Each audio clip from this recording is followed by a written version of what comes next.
boa noite a todos, sejam todos bem-vindos. Apesar dessa chuvinha aí, né? Tem bastante gente, legal. A vantagem é que o desencarnado não pega chuva, então deve ter mais desencarnado aqui do que nós, né? Porque a chuva, em que pese, há controvérsias, tá? Tem encarnado que pega chuva sim. Tanto é que se a gente deixar a porta aberta, eles entram, se deixar a porta fechada, eles não entram. Então pega chuva também, tá bom? Enfim, sejam todos bem-vindos. A nossa leitura inicial, vou usar aqui o livro do Pastorino, Minutos de Luz, é a mensagem 25, intitulada Preocupação. Por que preocupar-se demasiadamente se nossos destinos correm por trajetórias estabelecidas pela vontade de Deus? As pessoas gozam ou sofrem nos limites das forças e merecimentos. Ocupar-se com tarefas construtivas vale a pena. Preocupar-se desnecessariamente, não. A preocupação excessiva denuncia falta de fé. Confie mais e evite inquietações. Faça a sua boa parte. O mais a Deus pertence. Mestre Jesus, aqui chegamos à tua casa.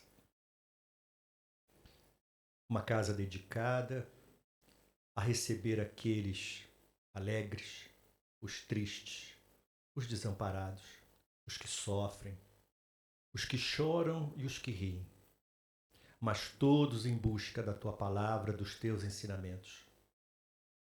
Que nos sintamos acolhidos, não pela construção material, mas pela construção fluídica que ajudamos a construir nessa casa, que nos protege, nos ampara, que muitas das vezes nos coloca num estado de alma que às vezes é difícil lá fora.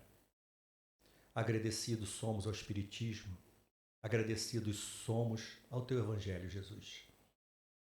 Ilumine nossa companheira Vânia, que hoje trará os ensinamentos que com certeza nos facilitarão a seguir a Tua estrada do Evangelho. Fará com que tenhamos reflexões para que sim nos tornemos espíritos melhores, pessoas mais moralizadas. Protege-nos a todos, Mestre, hoje, agora e sempre.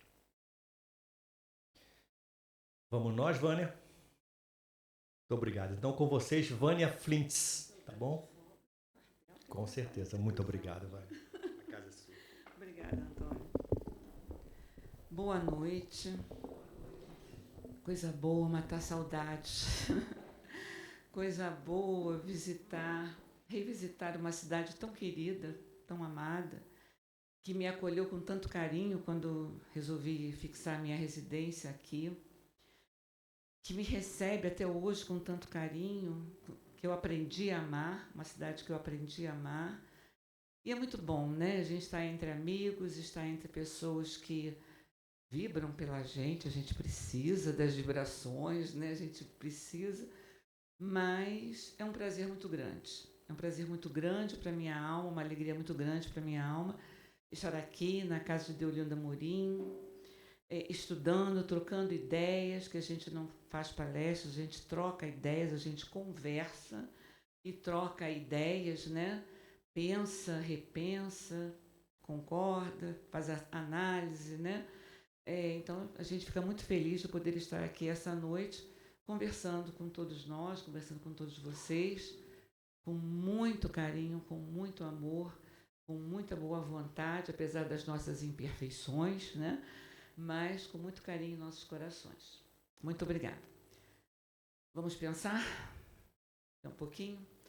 Vamos pensar em Jesus, conversar sobre Jesus, que não é fácil, a gente sabe que não é fácil, mas a gente precisa ter em nossas mentes esse mestre tão carinhoso, tão amoroso, esse pai de bondade, esse guia celeste das nossas vidas, né? O guia e Senhor das nossas vidas, e pensar sobre o que ele nos oferece e sobre o que a gente oferece a ele, né?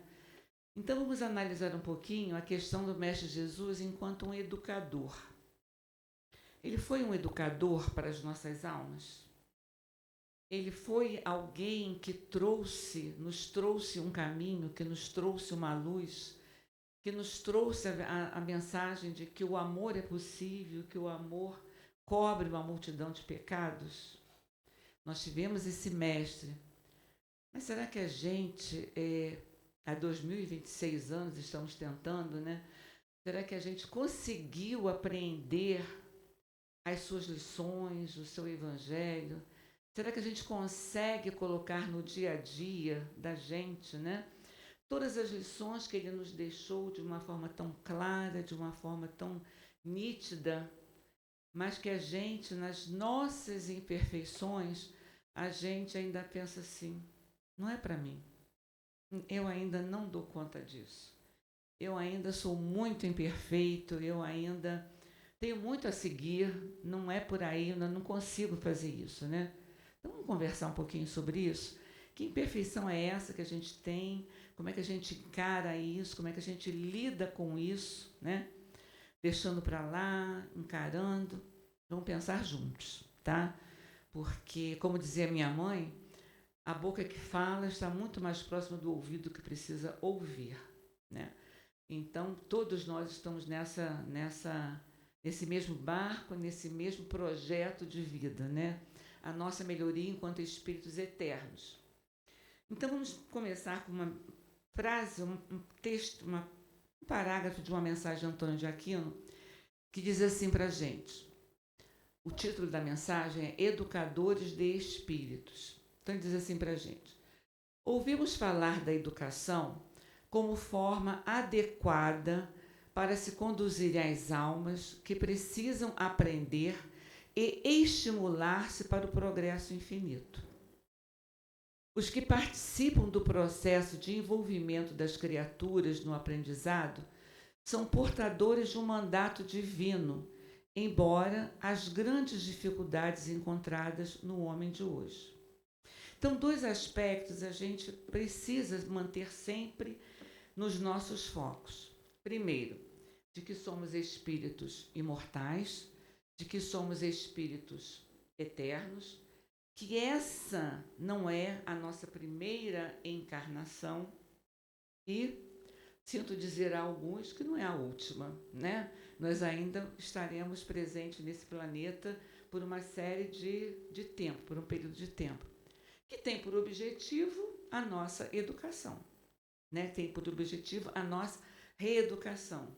A doutrina espírita não é uma doutrina punitiva, ela é uma doutrina reeducadora, que nos mostra o caminho, que nos mostra aquilo que a gente está fazendo, de certo ou de errado, e que diz, vale a pena continuar.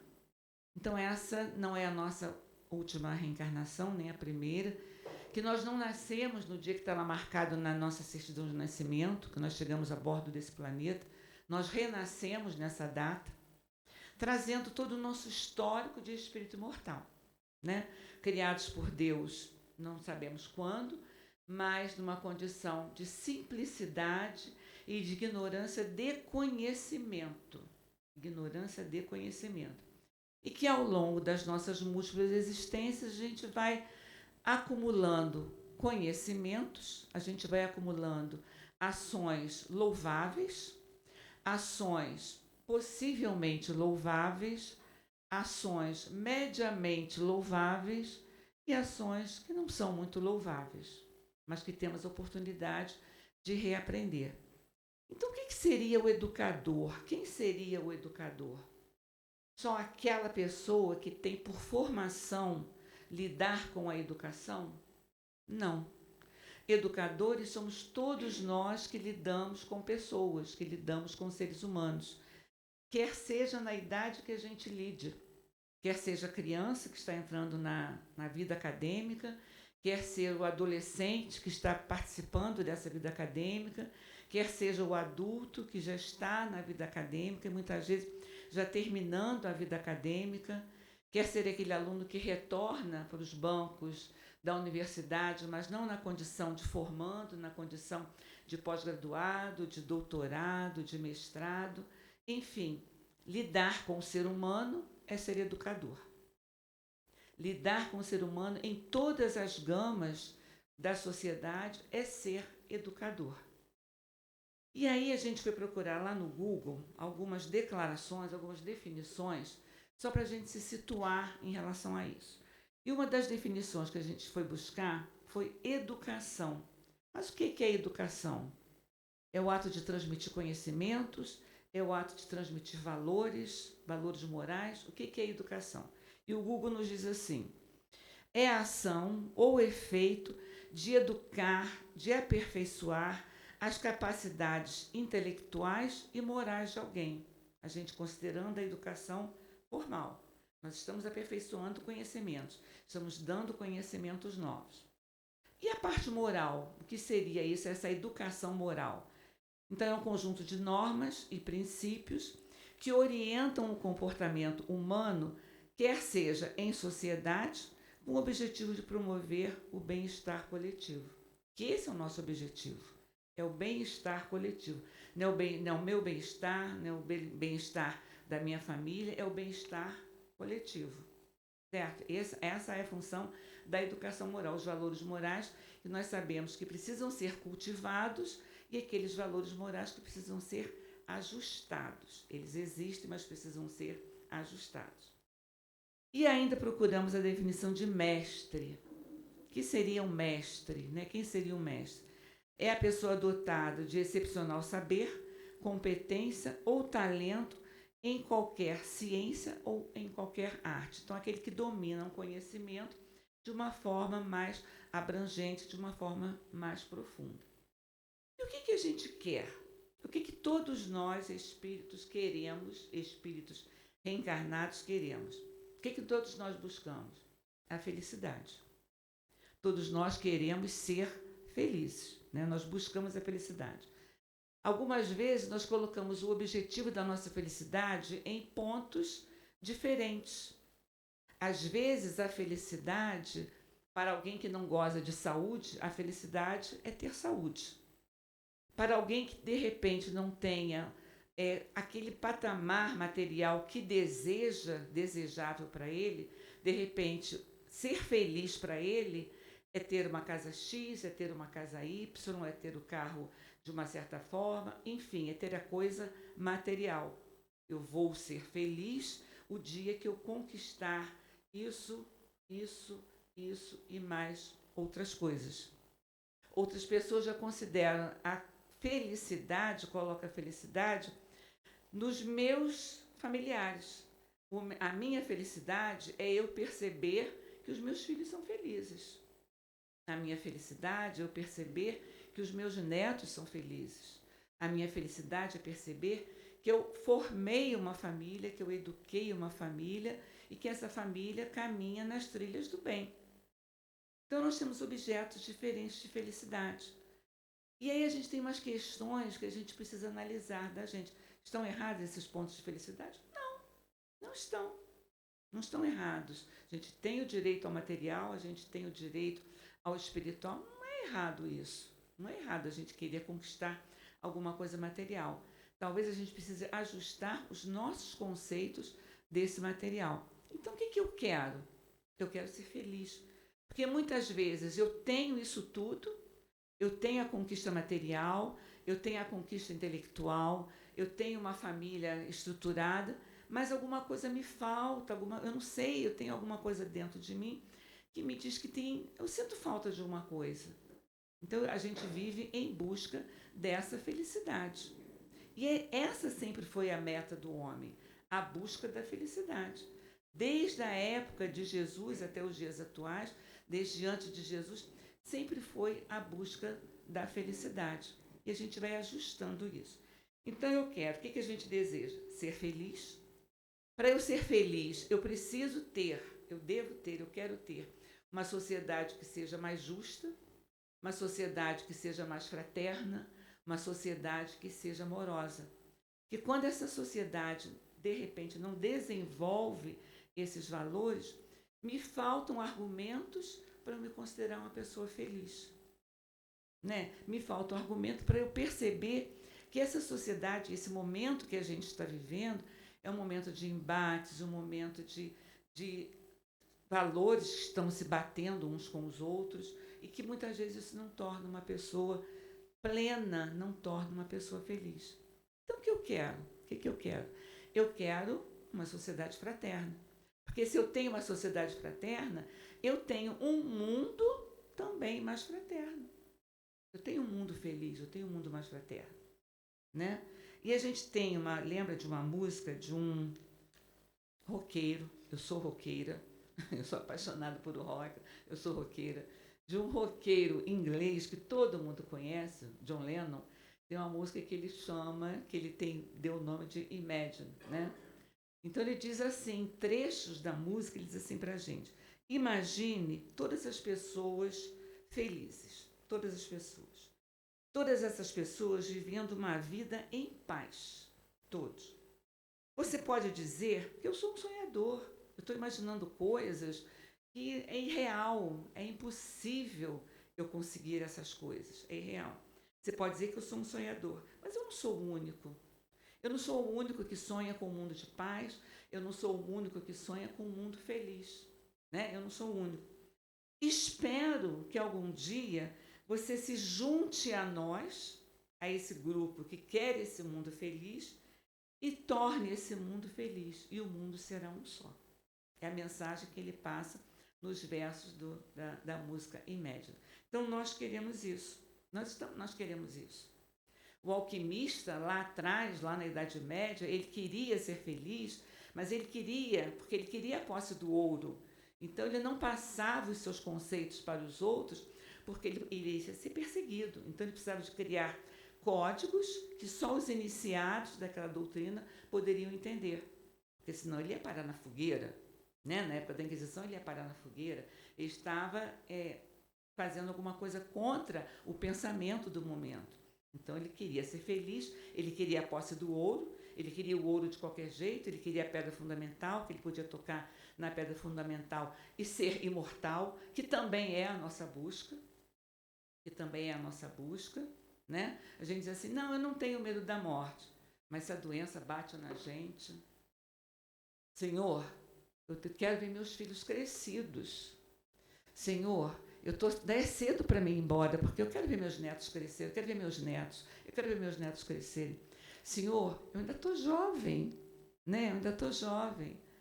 E é onde é que a gente encontra as preces mais sinceras, os pensamentos mais sinceros, onde é que a gente encontra o sentimento mais sincero. Por quê? Porque a gente está numa situação de medo da morte. Onde é que a gente encontra isso? Que paredes escutam as nossas rogativas mais sinceras e mais honestas? São as paredes de um hospital.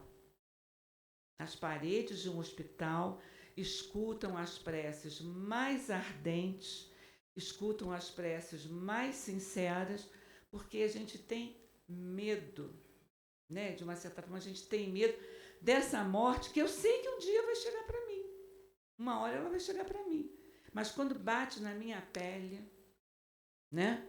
A gente pensa assim, não é hora agora, né? Não é hora agora. E a gente fica num leito de hospital esperando, né, resultado de exame, e o médico dizer para a gente, querendo que o médico diga para a gente assim, olha, vamos embora para casa, que está na hora de ir embora para casa. E às vezes o médico chega para a gente e diz assim, olha só, eu vou precisar ficar com você mais uns diazinhos aqui. Né?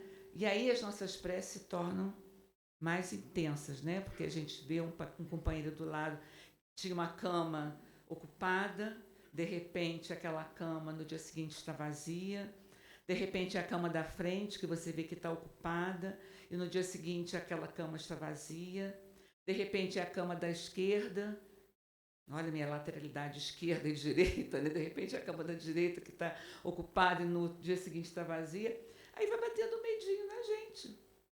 É natural? É natural. Então, nessa hora, a gente pensa e a gente promete, né? Tudo que está no alcance da gente fazer. Porque quando eu sair daqui, se eu sair daqui, quando eu sair daqui, eu vou fazer isso, eu vou fazer aquilo outro, eu vou fazer aquilo outro, eu prometo isso, eu prometo aquilo outro. Aí, quando a gente sai, aí a gente tem a cobrança, né? E agora? Como é que tá? Mas não dá para fazer agora desse jeito. Sabe, Senhor, não dá para fazer agora desse jeito. Mas eu vou fazer. Mas olha só, eu tento ajudar. Eu ajudo um, eu ajudo o outro. Mas fulano não quer se consertar, não tem jeito. Eu já cansei de fazer, eu já cansei de falar, mas fulano não quer consertar. Então cansei, para mim deu, para mim já deu. Aí eu esqueço que tempos atrás eu estava dizendo que eu faria o possível e o impossível para tentar ajudar, né? E aí a gente começa a se ligar por pensamentos em coisas que são assim, que nos justificam determinadas ações, que nos justificam a gente ter assim um pé atrás com algumas coisas. São os nossos pensamentos ligados com as nossas sintonias. Com o que eu me sintonizo? Com o que eu estou ligando o meu pensamento? E aí eu vou contar uma historinha. Não sei se eu já contei aqui, que volta e meia, quando eu falo de sintonia, é o exemplo que me vem à mente, o exemplo que eu vivenciei. Se eu já contei, alguém sabe, faço assim, de conta que não conhece. Tá? E tenho benevolência com a palestrante para não se mostrar. Nossa, ele está batendo bem, não, porque já contou essa história, entendeu? É o seguinte, eu trabalhei numa escola, eu sou professora, estou aposentada já, eu trabalhei numa escola. Eu trabalhava nessa escola segunda, quarta e sexta. Toda segunda-feira, quando eu chegava, tinha um aluno na porta da escola com uma rosa na mão. Aí, quando eu chegava, ele chegava para mim, professora, essa rosa é para a senhora. Eu pegava a rosa, eu deixava, às vezes, a rosa no carro, outras vezes eu deixava a rosa junto com o meu material e entrava para dar minha aula. Toda segunda-feira, isso era rotina, ele me entregava aquela rosa. Um belo dia, eu estou dando aula na turma desse menino, eu estava fazendo uma anotação no diário, e ele briga com outro colega, não era um aluno de quinta série, 11 anos, 12 anos, por aí assim. Ele briga com outro colega, e quando eu levanto a cabeça que eu olho, os dois estão brigando, mas eu não vi ele agredindo, eu vi um outro menino agredindo a ele. Eu chamei a atenção deles, briguei com eles, como é que você pode fazer isso? Escola não é lugar disso, escola é lugar de fazer amigos, eu não quero isso, não quero ter inimigos na minha sala de aula. E aí chamei a atenção deles, coisa e tal. Aí com quem eu briguei mais ainda, que foi quem eu peguei agredindo, ele fez assim para mim, mas eu não tive culpa. Ele começou, eu falei, mas eu não vi, meu filho. Se você tivesse falado para mim, eu teria chamado a atenção dele. Eu não vi, eu peguei você brigando, eu estou brigando com você, mas serve para ele também. Aí passou. Era hora de recreio. Aí ele fez assim para mim, eu posso falar para a senhora? Eu falei, pode. Aí ele virou para mim e fez assim, a senhora brigou comigo porque a senhora gosta mais dele do que de mim. Eu falei, não, isso não é verdade. Eu gosto dos dois igualmente, eu gosto de todo mundo igualmente.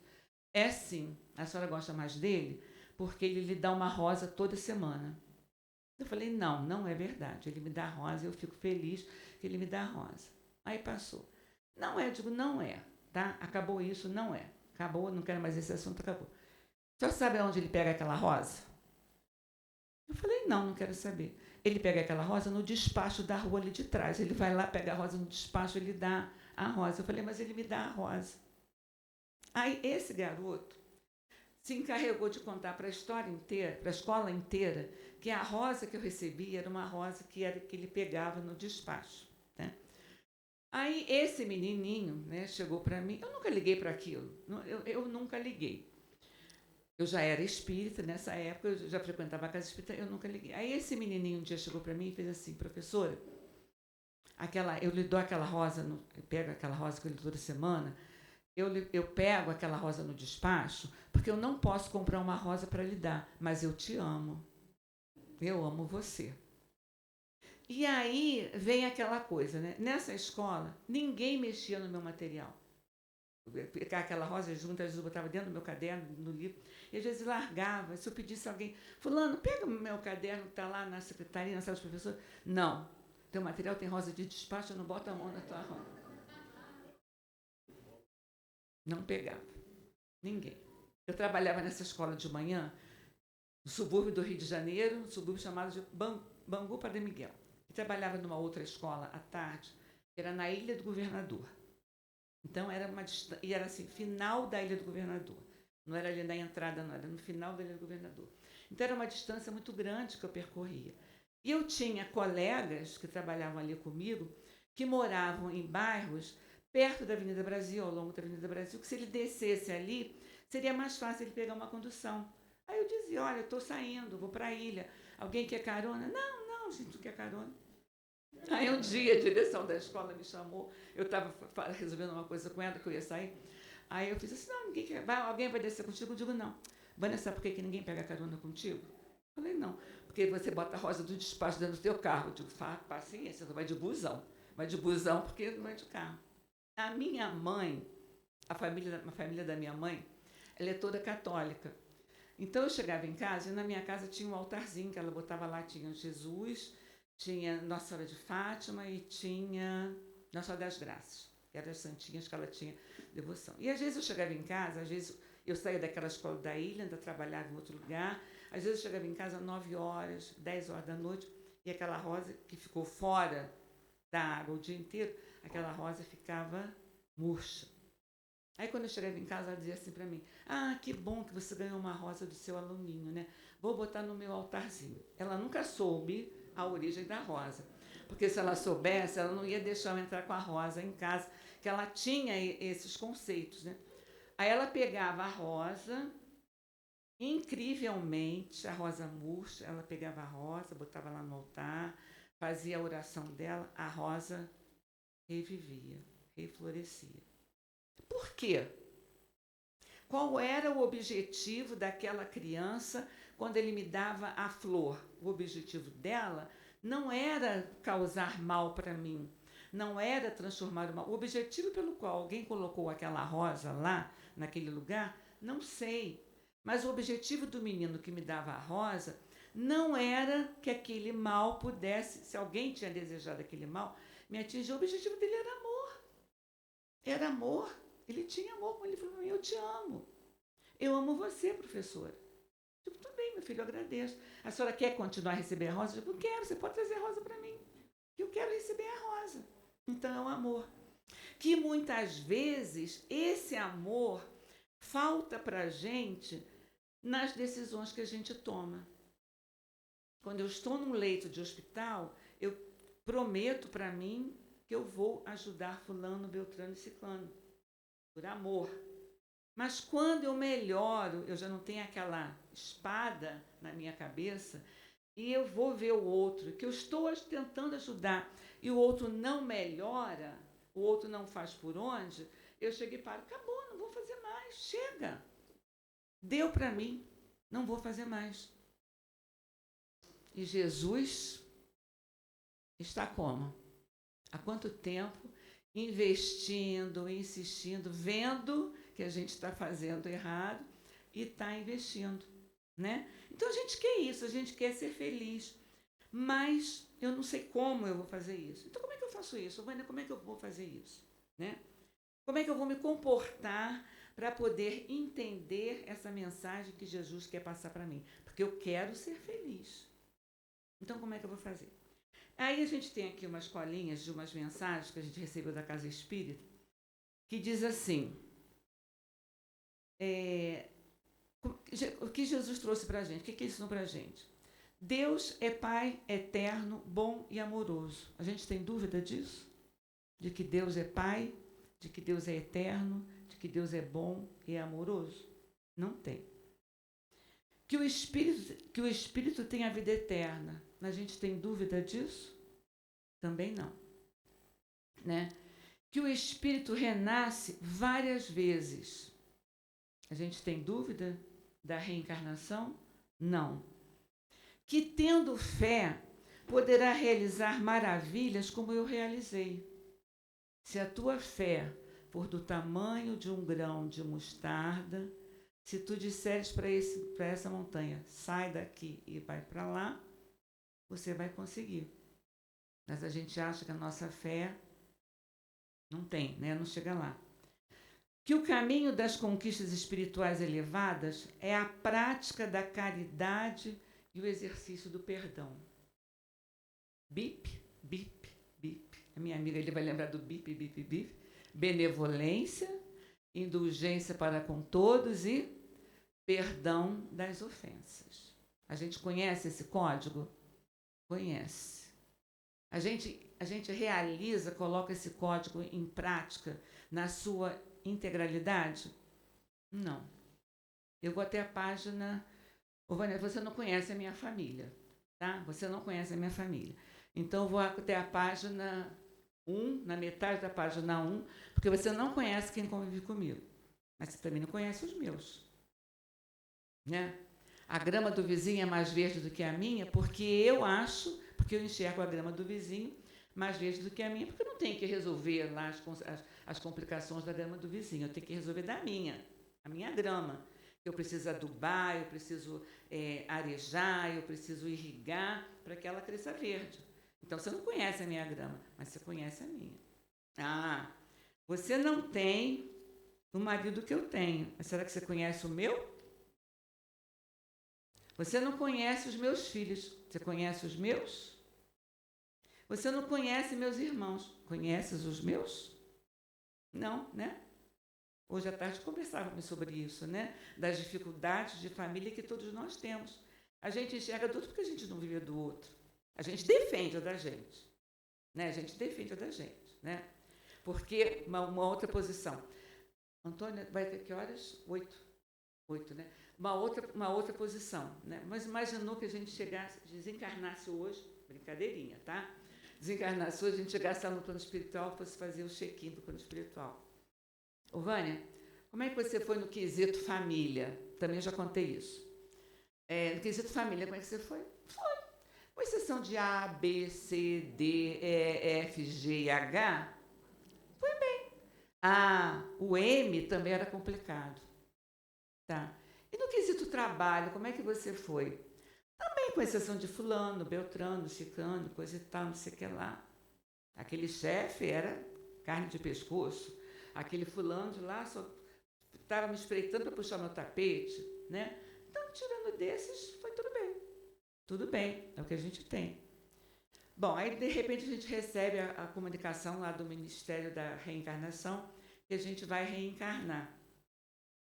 Então, vamos programar a nossa próxima reencarnação? Vamos.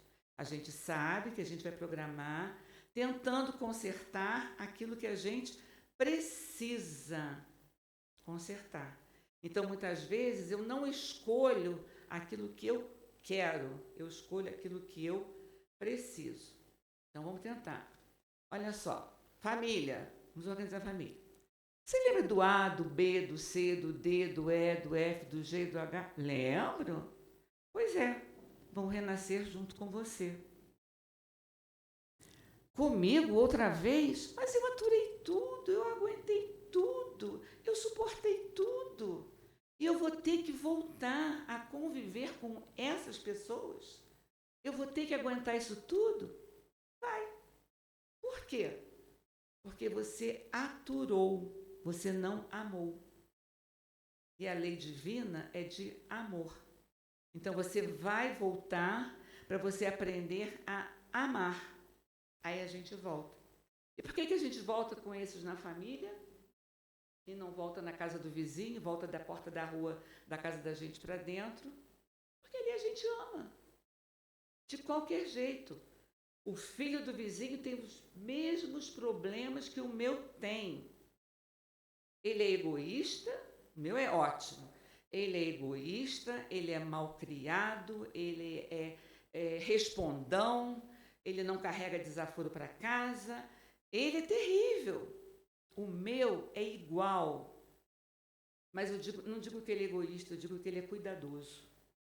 Ele não empresta o material dele.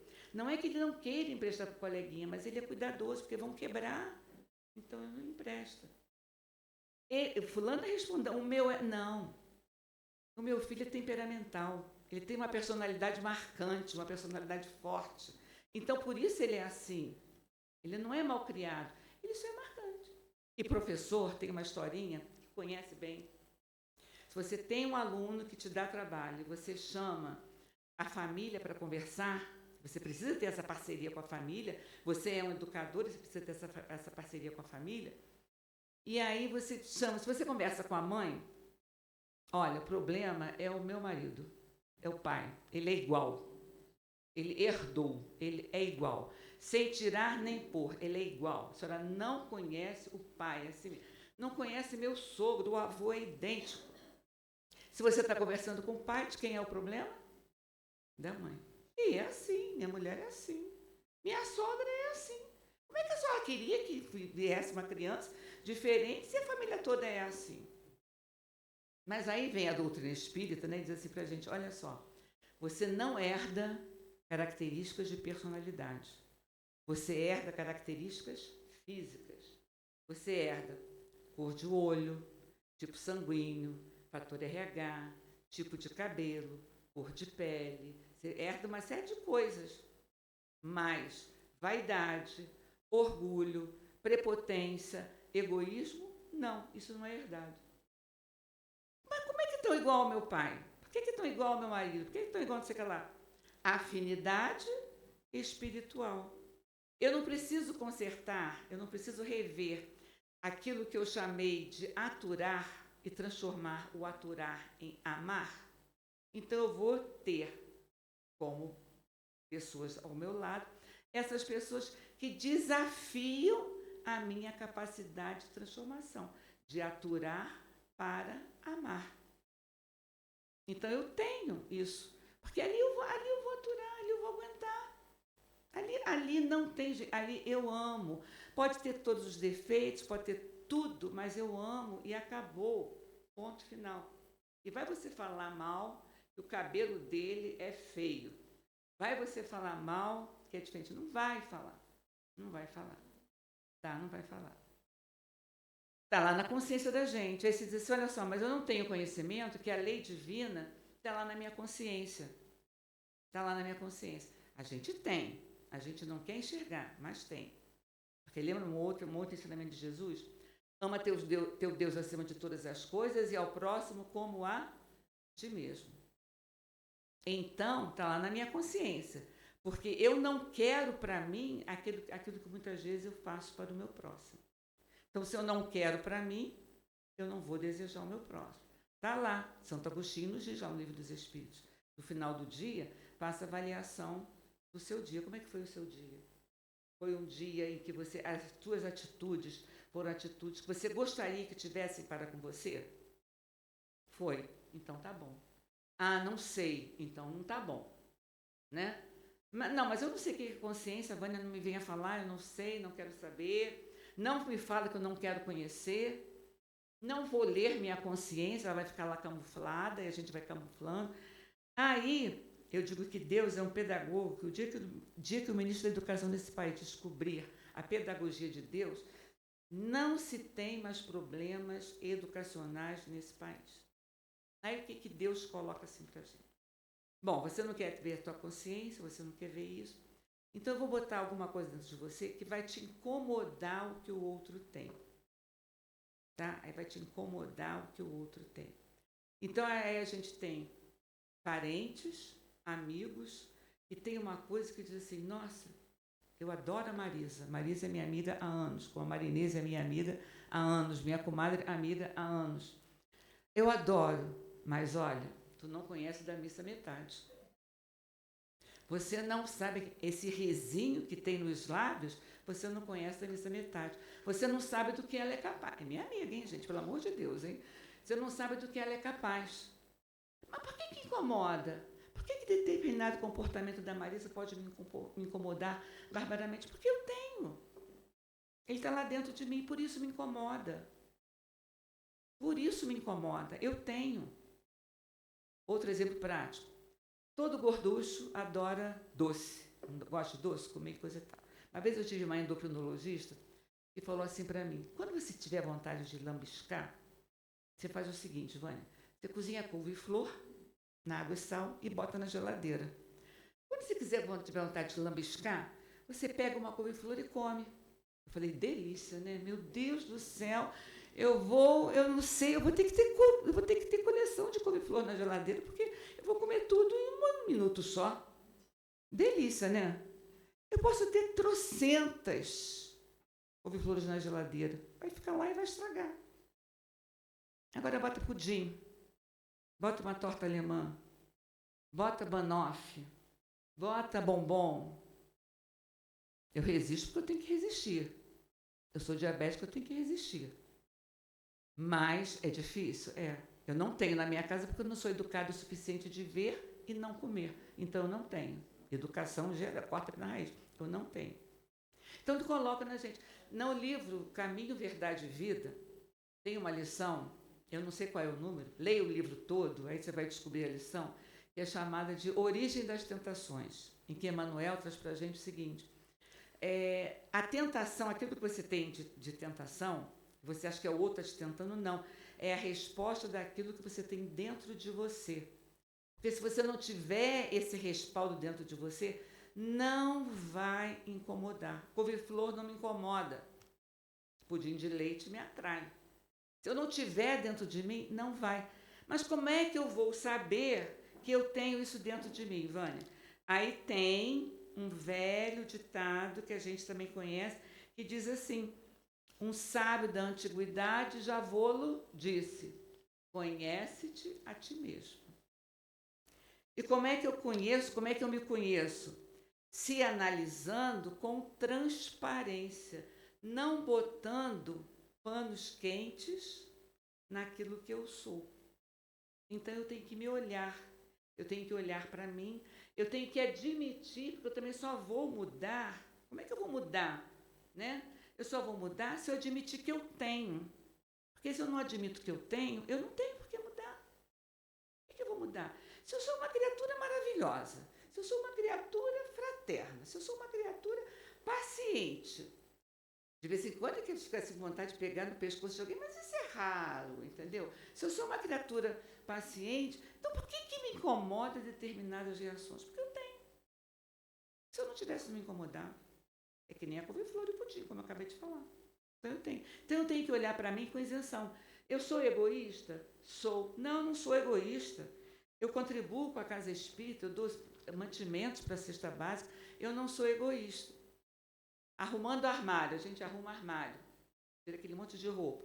Não, eu vou levar para a igreja, eu vou levar para a casa espírita, eu vou levar não sei para onde, coisa e tal. Aí você olha aquela bolsa de roupas e diz assim: mas tem umas coisas aqui que eu ainda posso usar. Sabe, tem umas coisas aqui que eu ainda posso usar.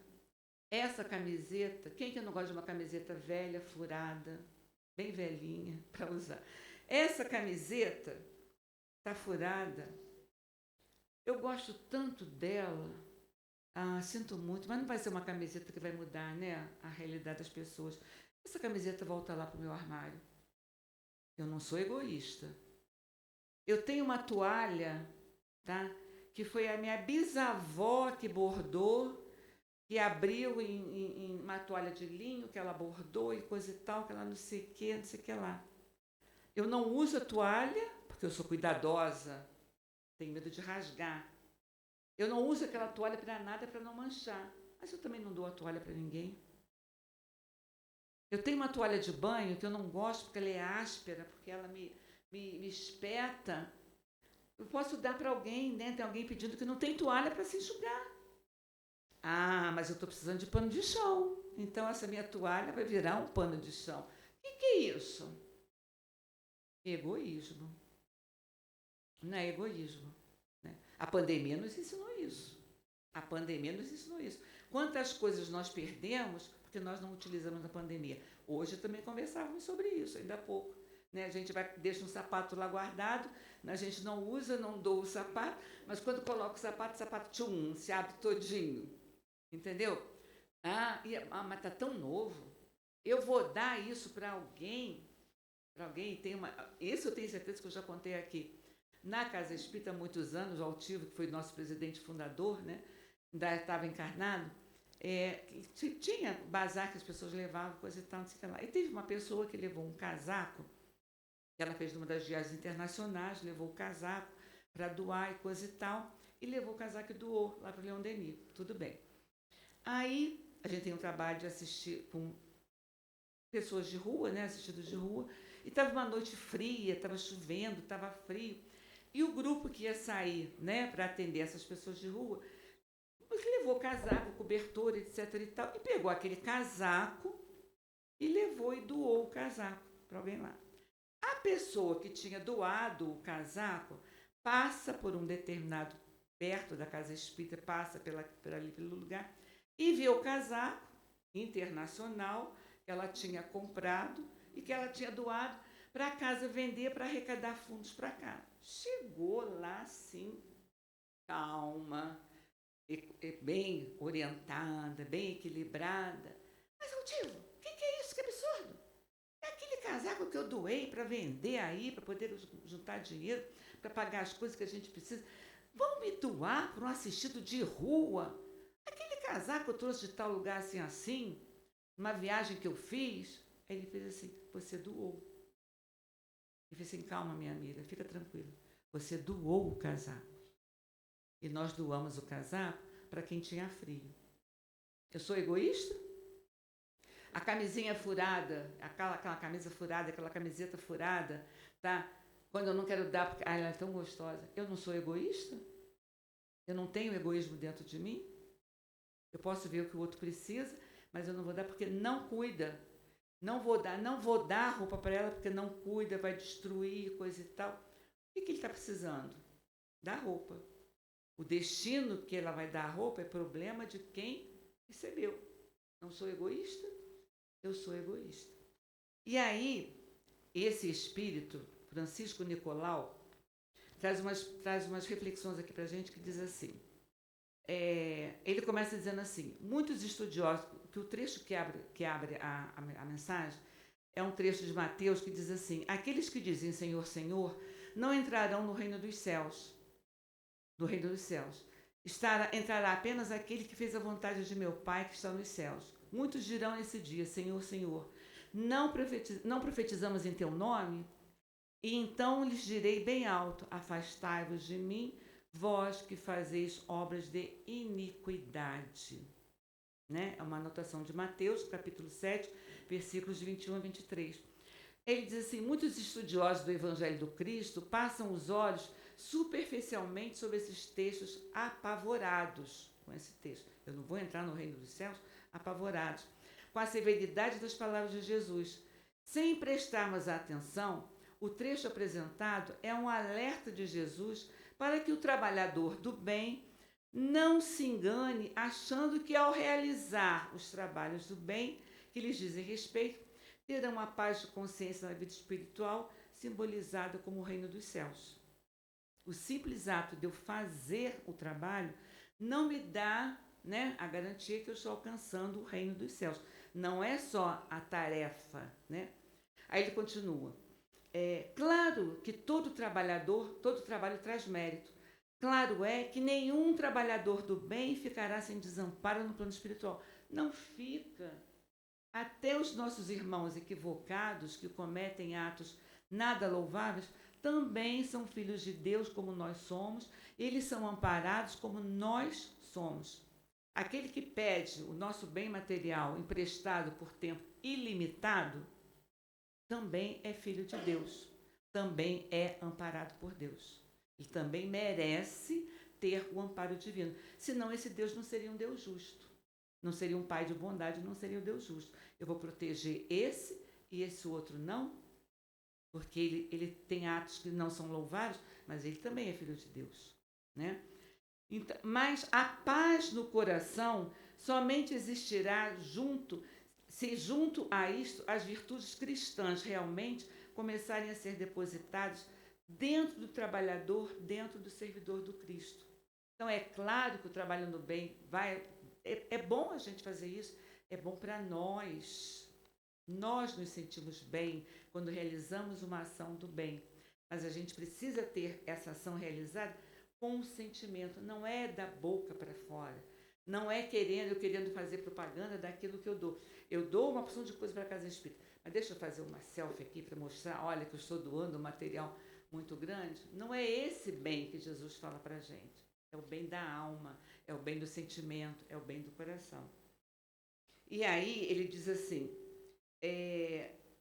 dá uns puxões de orelha na gente bem grande. No mundo espiritual, em vão dirá o trabalhador que fez palestras em nome de Jesus Cristo e da doutrina espírita, se não conseguiu cultivar a bondade no coração. Se eu não conseguir cultivar a bondade no meu coração, as minhas palavras se perdem ao vento. Não é eu falar do que está fora, é eu falar do que eu sinto. É o falar do que eu desejo. né? Se não conseguiu cultivar a bondade no coração. De nada adiantará dizer que escreveu belas palavras, belas páginas, inspirado por abnegados benfeitores do mais alto, se não acrescentou na própria alma o alfabeto da bondade. É a transformação do meu sentimento com Jesus. Eu preciso entender a mensagem que Jesus passa para a gente, para eu me reconhecer. Eu preciso me conhecer, praticar o autoconhecimento, para dizer, olha só, eu não consigo ainda fazer isso. Eu não consigo ainda fazer isso. Eu não consigo falar com essa sinceridade. Eu não consigo doar essa roupa com a sinceridade da minha alma, mas eu estou no caminho. Uma coisa é estar no caminho tentando fazer. A outra coisa é dizer, tá dando pérolas aos porcos, porque ninguém vai entender isso que você está fazendo. Aí, e uma coisa que eu aprendi com a doutora Inês, daqui, uma frase que uma vez a gente conversando, ela falou para mim, que foi assim, que eu uso isso para mim tudo. Ela falou assim, olha só, o problema, Vânia, não é você julgar, porque julgar, a gente julga tudo. Você julga um texto se o texto é bom, para você passar esse texto adiante. Você julga uma leitura se aquela leitura é boa. Você julga uma música se aquela música é boa. O problema não é o julgar. O nosso problema é sentenciar. É eu elaborar sentenças. Olha só, não vou fazer isso porque eu vou dar pérolas aos porcos. Eu não estou julgando a ele. Eu estou sentenciando que para ele não adianta eu gastar meu tempo, não adianta eu gastar o meu sentimento, porque ele não vai mudar. Mas se ele não mudar, quem tem que se acertar com a lei divina é ele, não sou eu. Eu vou me acertar com a lei divina com os meus atos, com os meus pensamentos. Então, se eu estou fazendo, vou fazer isso, vou dar isso coisa nenhuma, é a minha atitude com a minha consciência tranquila daquilo que eu faço. Né? Então, é isso que eu aprendi com a doutora Inês. Não é o julgar, é o sentenciar. E a gente sentencia com muita facilidade. E a gente ainda acha que é julgar, a gente sentencia com muita facilidade. Cansei, não dá mais para mim, não quero mais saber. Eu estou sentenciando. Eu estou diagnosticando que aquela pessoa não tem jeito. Não tem jeito. Eu estou diagnosticando, eu estou sentenciando. E aí ele continua dizendo assim, em vão declararão que doutrinaram espíritos obsessores, quando a gente trabalha com os espíritos difíceis, né? E promover a libertação dos obsidiados, se não souberam doutrinar o orgulho e o egoísmo dentro de si mesmo. Eu não sei doutrinar, eu estou dizendo para o meu semelhante, dentro da reunião mediúnica ou fora da reunião mediúnica, no atendimento fraterno, filho, tenha fé que isso vai melhorar. Acredite que isso vai melhorar. Quando eu não aplico isso para mim. No outro dia, assistindo uma entrevista na televisão, como a gente classifica Deus, de um acidente que ocorreu numa estrada do Brasil e que teve mortos e feridos. 2 pessoas estavam dando entrevista. Uma chegou e disse assim, Deus é bom, Deus é justo. O meu familiar, que eu não me lembro quem era, ele está muito machucado, mas ele está vivo. Deus é muito justo, Deus é muito bom. O outro, pessoa, Deus é injusto. Deus não olha para mim. Deus não amparou o meu familiar que morreu. Ele foi injusto. É o mesmo Deus com enfoques diferentes. De quem não perdeu o seu coração querido, seu coração amado, e de quem perdeu o coração amado. Eu passo a fraternidade para os outros, desde que esteja tudo correndo bem comigo. Tudo correndo bem comigo. Eu digo para o outro ter fé, para o outro acreditar, para o outro se modificar, desde que esteja correndo bem comigo. Porque aí a gente volta, porque se eu caio numa cama de hospital, eu quero o melhor para mim. E às vezes o melhor para mim é eu passar pelaquela dor. Às vezes o melhor para mim é eu passar por aquele momento difícil para eu poder entender qual é a minha moeda. Qual é a moeda que eu quero trocar? O que eu estou procurando? Eu estou buscando. uma outra historinha, antes de eu ler só esse finalzinho aqui. Uma outra historinha que eu escutei também de uma companheira fazendo um estudo na casa espírita. Ela dizia a história de um rei que era muito rico, muito abastado, vivia num reino muito grande e ele se achava a pessoa mais feliz. Ele tinha moedas, ele tinha dinheiro. Até que um dia ele sai andando pelo reino e encontra um súdito lá, um subalterno lá, cantando, varrendo, cantando, alegre, coisa e tal. Aí ele perguntou para ele não se sentia feliz. Aí ele perguntou para o empregado: como é que você ousa ser feliz? Você está varrendo, você está lavando, você está não sei o quê. Como é que você ousa ser feliz? Por que você é feliz? Aí ele fez assim: por quê, senhor? Porque eu tenho casa, eu tenho uma família, eu tenho trabalho, e quando eu chego em casa eu tenho alimento para me alimentar. Por isso eu sou feliz. Mas ele ficou indignado, ele não aceitou aquilo. Aí ele ficou danado. Aí um sábio lá do reino fez assim para ele: Senhor, faça o teste faça o teste dos 99. O que é o teste dos 99? Não é aplicativo, não. É o teste dos 99. O que é o teste dos 99? Você vai pegar um saco, vai botar 99 moedas de ouro e vai botar na porta desse súdito. Assim ele fez, botou lá na moeda. Aí quando ele chegou, no final do trabalho, que ele olhou aquele saco, abriu, viu as moedas de ouro, e ser feliz, materialmente falando, naquele reino, era ter 100 moedas de ouro. Aí ele vai contar, ele só encontrou 99. Aí, mas só tem 99, deve ter caído no chão, caiu para cá, caiu para lá, não achou 99. E a centésima moeda. E a partir daquele dia, toda a resignação que ele tinha, toda a confiança que ele tinha, ele perdeu, porque o objetivo dele era encontrar a centésima moeda. Aí a gente se pergunta: onde é que eu estou botando a minha moeda? Onde é que eu estou botando a minha felicidade? É na centésima moeda? É no material ou no espiritual? Juntai os tesouros do céu, porque os tesouros da terra, as traças corroem, a ferrugem corrói e tudo se esvai. E os tesouros do céu terá contigo eternamente. Somos egoístas? Somos ambiciosos? Somos eu quero mais desde que eu quero para mim, ele pode até ter, mas desde que eu tenha também, como é que é isso, né?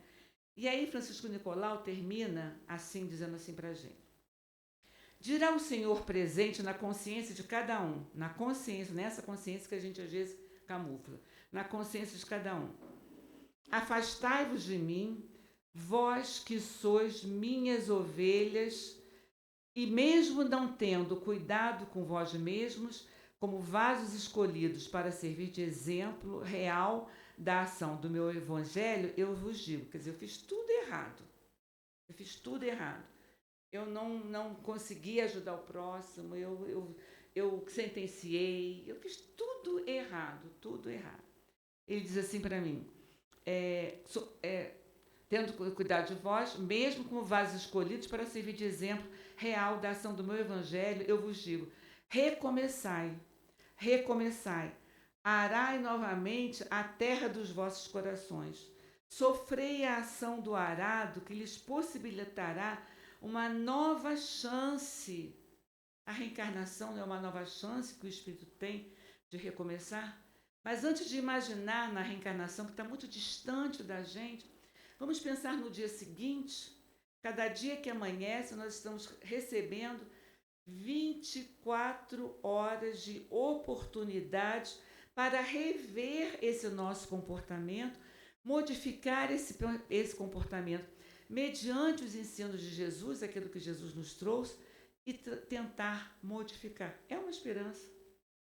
Cada dia que surge, cada vez que o sol renasce, que o sol aparece no horizonte, então, esperança, são 24 horas de esperança que nós temos, de renovação, de pensar em Jesus, de lembrar de Jesus e se renovar, né? Então, recomeçai, arai novamente a terra dos vossos corações.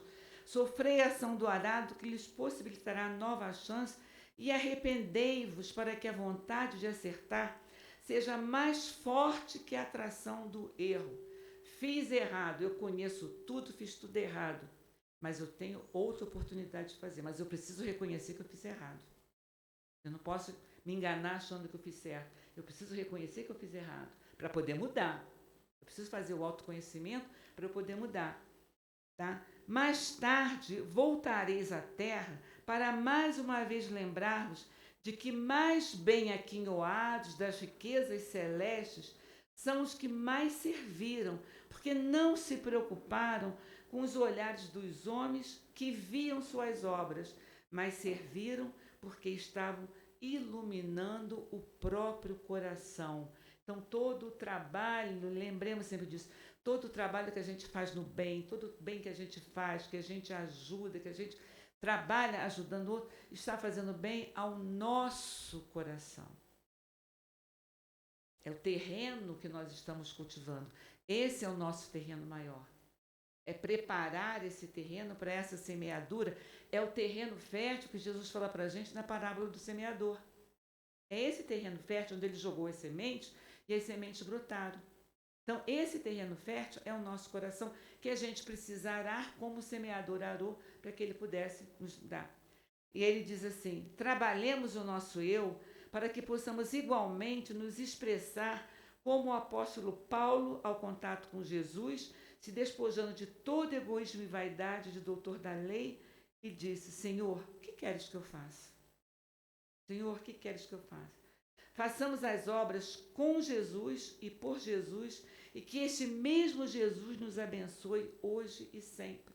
Então, é a nossa destinação. O que eu quero? Que moeda é essa? O que eu entendo? Como Paulo se modificou. Lá em Paulo Estevam, a gente viu uma passagem de Paulo, ainda Saulo, quando ele vai à casa de Pedro para prender Pedro, que Pedro teria que ser preso, e ele vê aquelas diversas pessoas que viviam na casa de Pedro se oferecendo para ir no lugar de Pedro, para ser preso no lugar de Pedro. E aí, Emmanuel vem dizendo para a gente, ali, só ali naquele momento, ele entendeu o significado de ser irmão. Então, o que nós queremos? Nós queremos um mundo melhor? Nós queremos uma sociedade fraterna? Nós queremos uma sociedade amorosa? Essa sociedade só será amorosa se nós dividirmos e passarmos esse amor, essa amorosidade para frente. Como diz o Haroldo Dutra, enquanto existir um ser na face da Terra que passa fome, esse planeta não passa para a regeneração. Ele ainda continua como um planeta de provas e expiações. Então aproveitemos todas as possibilidades que Jesus nos oferece para essa mudança desse sentimento, enquanto aqui estamos, para entender esse educador sublime. Ele é um educador sublime. E o que é sublime? Antônio, me perdoa. E o que é sublime? Está aqui. Sublime é a qualidade excepcional de quem é grandioso, magnífico, que transcende o comum e provoca admiração profunda por sua beleza, nobreza, perfeição e poder. Por isso Jesus é o educador sublime. Ele nos trouxe todo esse seu manancial de amor, esse manancial de carinho, dizendo para a gente, vá em frente, dá certo. Se desistir, não perdoa 7 vezes, perdoa 70 vezes 7. Se te pedirem para caminhar uma milha, caminha outra milha. Se te pedirem a capa, dê também a túnica. Ou seja, se doe o teu coração, doe o teu amor, porque só assim a gente consegue. Do contrário, a gente não consegue modificar esse mundo que eu quero ser feliz, mas eu preciso contribuir. Eu sou responsável pela felicidade do meu vizinho, pela felicidade do meu bairro, não que ele vai se modificar, mas pelo bem que eu possa fazer e que ele entenda, né? Isso dá certo, vamos tentar? Amar dá certo, vamos tentar? Que Jesus nos abençoe nesta noite, que Jesus abençoe o nosso coração nessa noite, que Jesus abençoe a nossa boa vontade, o nosso desejo sincero. O professor tem mania de trabalho de casa, né? Então vamos levar como trabalho de casa? Analisar o nosso dia, analisar a nossa noite, analisar o dia seguinte, não tomar atitudes precipitadas, não é tomar, é porque eu não sei o quê, porque eu vou fazer. Não, vamos parar, vamos pensar, vamos analisar. Eu tenho conhecimento? Eu tenho conhecimento. Né? Teresópolis, não sei, mas Rio de Janeiro, a condução está complicada, né? Então já imaginou se fica 1 hora esperando numa casa espírita, escutando o evangelho, Depois você sai, você fica no ponto do ônibus 40, 50 minutos. Aí quando o ônibus passa, você faz sinal, ele olha para você e passa por trás. Aí o que você diz? Vai com Deus, meu amigo. A gente deseja que ele vá com Deus? Não, né? A gente pode até falar, mas o nosso pensamento não, né? Então, que esse nosso pensamento seja um vai com Deus, entende?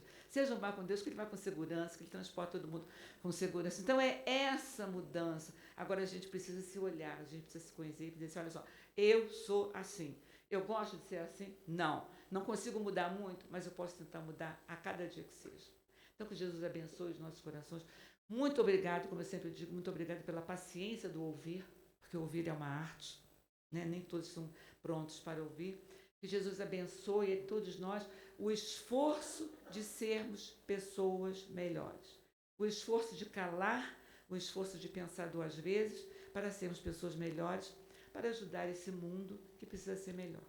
Muito obrigada pela atenção, muito obrigada pela paciência do ouvir. Obrigada à direção da casa, que eu digo que eu não posso perder esse emprego. Fala para a Márcia que eu não posso perder esse emprego, entendeu? A gente não pode perder esses empregos. Então, muito obrigada pela oportunidade da tarefa.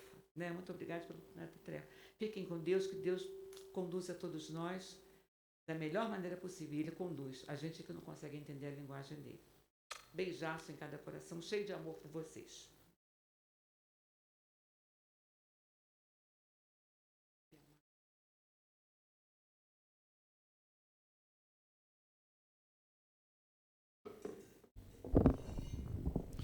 Vânia, a gente que agradece. Sinta-se abraçada pelos 50 pessoas aqui. Muito obrigado, tá, Vânia? Valeu. Leve nosso abraço aqui. Eu queria perguntar o seguinte: quem nos visita hoje pela primeira vez? Quem é a primeira vez? Eu já sabia que vocês iam levantar a mão. Começando pelo senhor. Qual é o seu nome? Geraldo, seja muito bem-vindo. Jogou bastante fluido para ela. Muito bom. Senhora?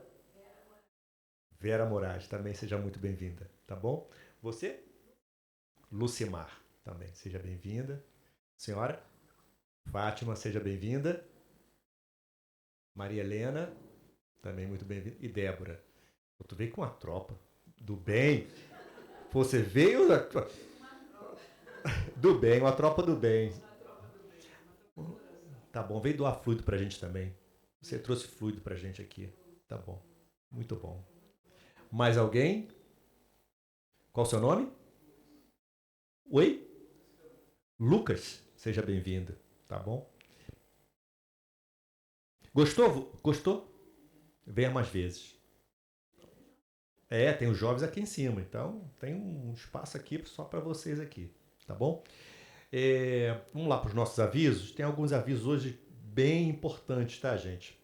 Bom, nosso país está entrando nas comemorações do Carnaval, né? Só que a Casa Espírita, ela funciona principalmente nessa época do ano, né? A festa da carne, carnaval, né? Aí a Casa Espírita tem que ser espiritual. A gente vai cuidar do espírito, né? Enquanto as pessoas vão usar a carne aí, a gente vai ajudar os espíritos. E a gente faz um trabalho aqui há muitos anos na Casa Espírita, que é um estudo durante o Carnaval, tá? Esse estudo, ele começa dia 14 de fevereiro e vai até o dia 17. E como que é esse estudo? A gente lê um livro, tá? Esse ano vai ser o livro Voltei, tá? E é lido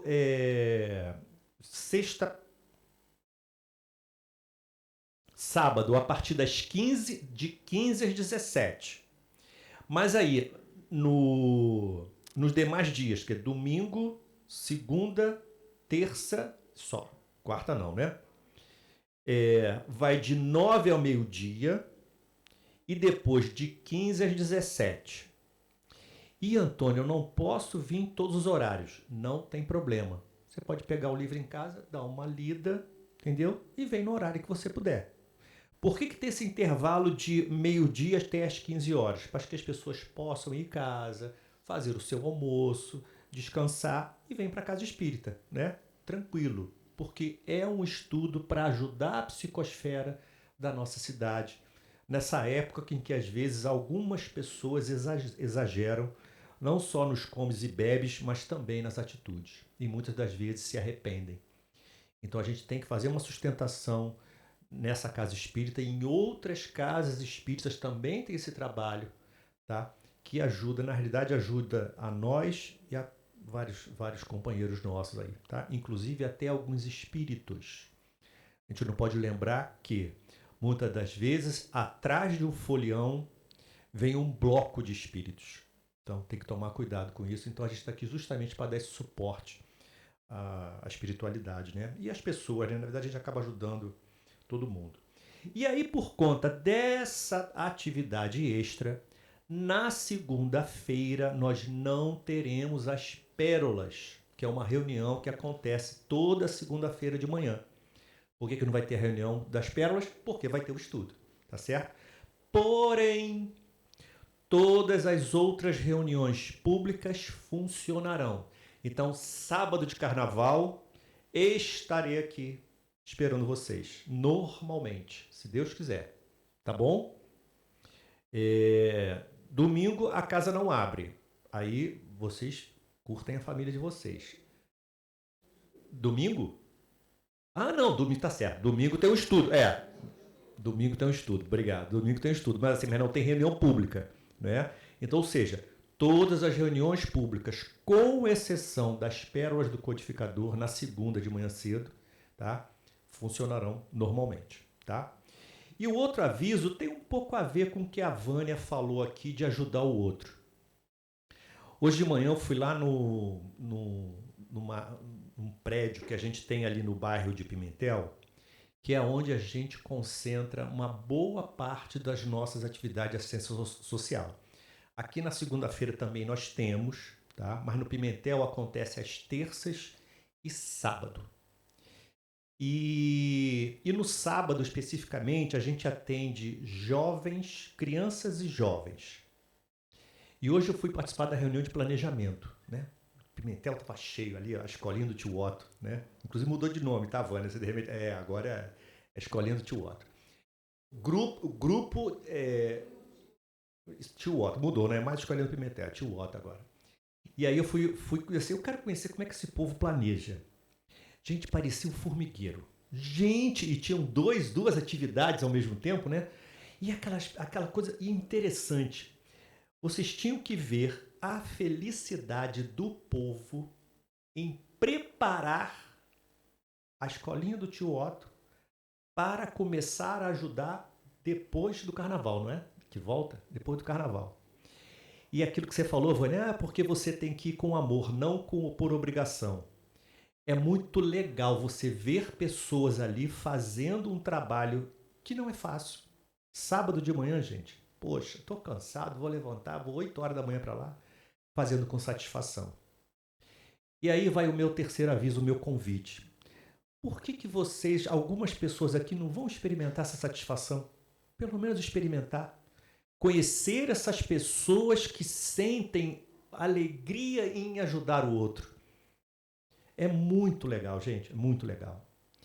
E aí, lembrando, Líria talvez não sabe dessa história. Eu cresci, quando era garoto, por parte de pai, por parte da minha mãe, a gente morava em 2 comunidades. A minha família morava em 2 comunidades. Uma na comunidade da Penha e outra na comunidade que hoje é o Complexo do Alemão, né? E minha tia-avó morava lá em cima, a gente subia. Naquela época, lá se vão 50 anos atrás, era mais tranquilo, mas tinha as suas dificuldades. Enfim, mas não era como hoje. E aí eu lembro da minha tia, que era irmã do meu pai, ela tinha feito um curso de enfermagem, isso aí vou falar do Complexo da Penha. E naquela época, as pessoas, como algumas hoje, não tinham condições de descer o morro para receber a aplicação de uma injeção. Aí eu nunca me esqueço, eu estava passando os dias lá na casa da minha tia, aí naquela seringa de vidro ainda.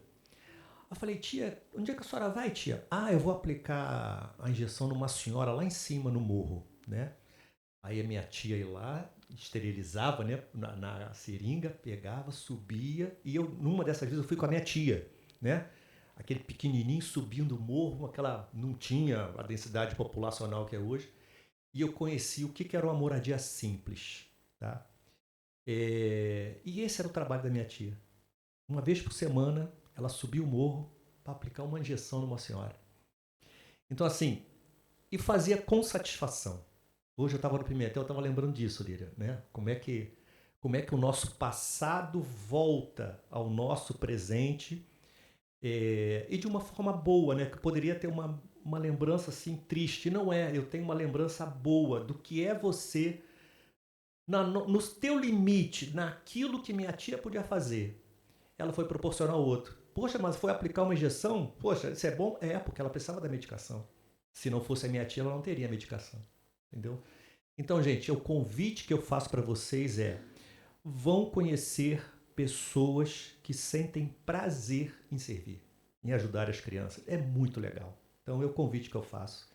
E quem sabe, se vocês gostam, quem quiser ir, vocês gostam e fica lá. Fica lá um pouquinho, vai conhecer um pouquinho o trabalho, entendeu? Mas o bom é chegar cedo para ver os olhos brilhando. Porque depois que as crianças chegam, aí, gente, sinto muito, Vânia, você foi de colégio, aí é um salve-se quem puder. Aí é criança. Aí é criança e jovem, entendeu? Mas vale a pena, gente. Quem tiver, quem de repente faz uma experiência, vai lá, vou lá nesse, né? Lá no Morro do Pimentel.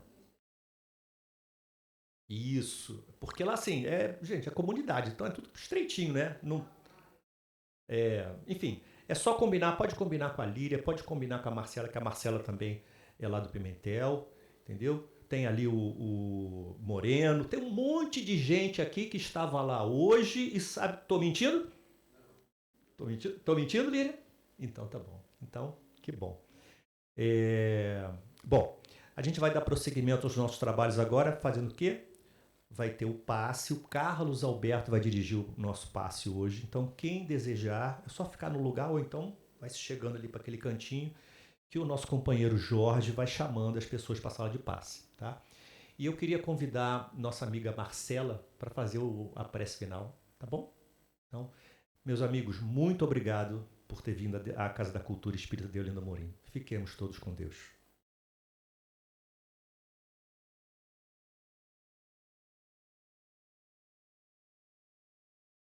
Boa noite a todos.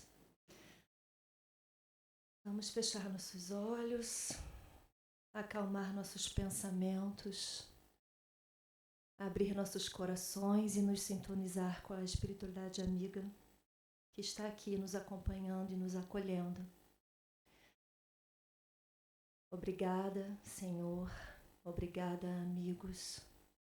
Obrigada, Vânia, querida, que nos trouxe um estudo e pensamentos tão importantes e que possamos sair daqui carregando esse convite do nosso trabalho de casa,